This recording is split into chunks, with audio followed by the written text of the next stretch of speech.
मैंने इससे पहले एक वीडियो बनाई थी नोट्स पर कि शॉर्ट नोट्स कैसे बनाएं। उस पर बच्चों के ये कमेंट आए थे कि दीदी हम नोट्स तो बनाते हैं लेकिन जो हमारे नोट्स बन रहे हैं वो बहुत लेंदी बन रहे हैं, मतलब बहुत बड़े हो रहे हैं, शॉर्ट नोट्स नहीं बन रहे हैं। तो हम कैसे करें जिससे कि हमें बताइए डिटेल में कि कैसे बनाने हैं ताकि हमारे जो नोट्स बने उनका शॉर्ट से शॉर्ट रूप बने। और देखो शॉर्ट रूप बनाना भी ज़रूरी है। अगर आपके नोट्स लेंदी बन रहे हैं, मतलब बुक में और आपके नोट्स में कुछ ज़्यादा फ़र्क नहीं है, नोट्स बनाने का कोई मतलब नहीं है।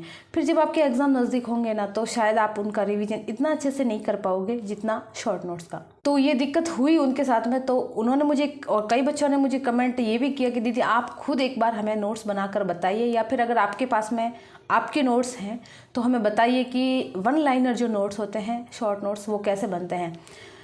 देखो वैसे तो हम कोई भी सब्जेक्ट पढ़ रहे हैं उसमें टॉपिक होते हैं, उस टॉपिक में विभिन्न घटनाएं होती हैं, 5, 6, 7, 8 जो भी, जैसे हिस्ट्री पढ़ रहे हैं तो उनके हमें नोट्स बनाने होते हैं। तो जैसे कि कोई पैराग्राफ है, कोई टॉपिक है, उस टॉपिक में कोई घटना है जिसमें कम से कम 2 पेज है, मतलब किताब के 2 पेज हैं, तो आपको नोट्स ऐसे बनाने हैं कि आपका रजिस्टर का जो नोट्स बने वो आधा पेज है, 1 पेज बने, उससे ज़्यादा नहीं। यही होते हैं शॉर्ट नोट्स। एंड ये कब पॉसिबल होगा? जब पहले 2-3 बार आप उस किताब को अच्छे से पढ़ लोगे, फिर आपको लगेगा कि उस बुक में से 60-70% आपका कवर हो गया, मतलब आपको समझ में आने लग गया है।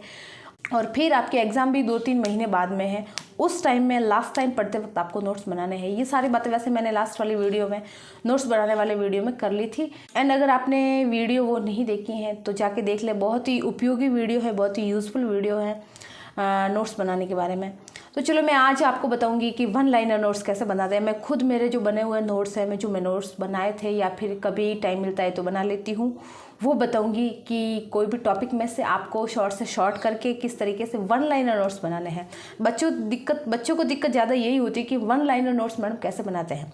तो चलिए मैं आपको मेरे रजिस्टर में से बताऊंगी जो वन लाइनर नोट्स मैंने बना रखे हैं। वो कभी कभी देखो बच्चों, मुझे टाइम मिलता है तो मैं भी हिस्ट्री पढ़ लिया करती हूँ कि मुझे पढ़ाई का शौक़ है, हालांकि टाइम इतना मिल नहीं पाता है, बच्चे हैं, स्कूल है, घर का काम है, इस वजह से। तो जैसे कि ये देखो हिस्ट्री के मेरे नोट्स हैं, उसमें एक टॉपिक है भारत में विभिन्न क्रांतिकारी गतिविधियाँ। तो उसमें देखो विभिन्न क्रांतिकारी गतिविधियों में क्या है कि क्रांतिकारी भी हैं, सन भी है, विभिन्न घटनाएं भी है, विभिन्न संस्थान भी है, कॉलेजेज वगैरह सारे स्कूल है, जो भी संगठन बने थे वो है सब है। तो उनके मैंने नोट्स कैसे बनाए। ये टॉपिक वही है कि भारत में विभिन्न क्रांतिकारी गतिविधियाँ। तो आप देखिए कि बनारस में हिंदू कॉलेज व संस्कृत कॉलेज की स्थापना, तो मैंने शॉर्ट में लिख दिया कि जोनाथन डंकन ने की थी।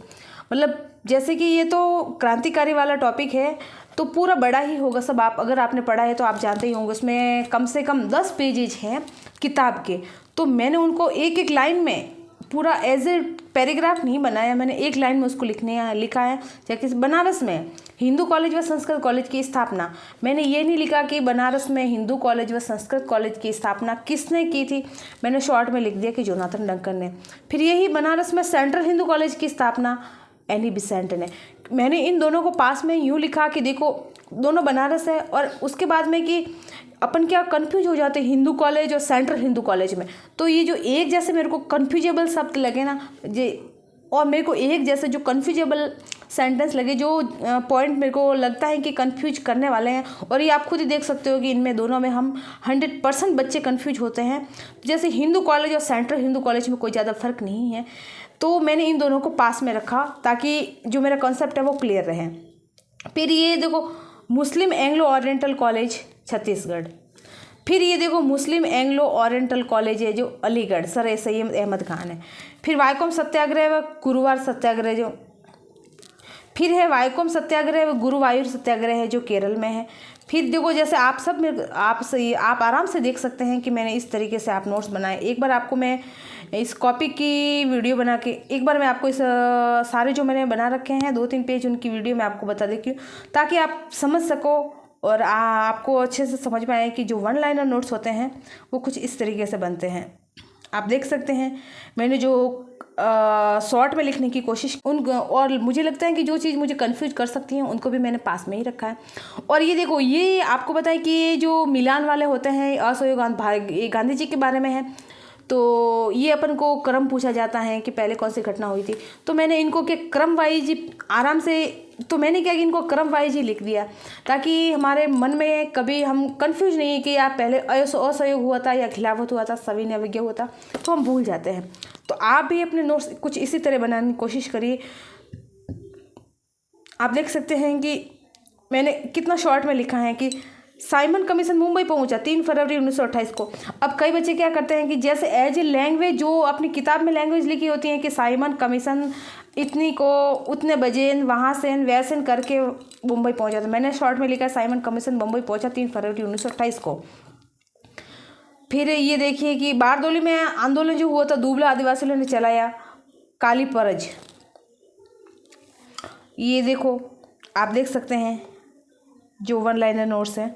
तो आप भी बिल्कुल इसी तरह बनाने की कोशिश कीजिए। ये नोट्स बनाने से फ़ायदा ये है कि जब आप पढ़ने बैठोगे ना, ये नोट्स बनाने का फ़ायदा ये है कि जब आप इनको रिवीजन करोगे ना, आपको रिवाइज करने में बहुत ही मज़ा आएगा। और जैसा कि मैंने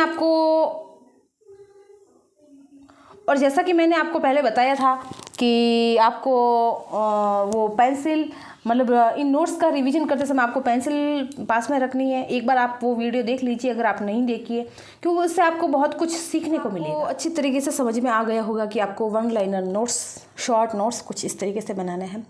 एंड आपसे एक रिक्वेस्ट है, वीडियो देखने के बाद में अगर आपको वीडियो में जो मैंने बताया जो तरीका अच्छा लगा हो, तो आप मुझे कमेंट करके ज़रूर बताएं। अच्छा या बुरा जैसा भी लगे आप मुझे कमेंट में ज़रूर बताएं। और भी किसी भी तरह की कोई आपके माइंड में कोई डाउट है, कोई क्वेरी है, तो आप मुझे कमेंट करके बिल्कुल बता सकते हैं। मैं आपके लिए हर संभव प्रयास करती हूँ कि जो आप कमेंट करें, आपके मन में जो डाउट है उनको मैं क्लियर कर सकूँ।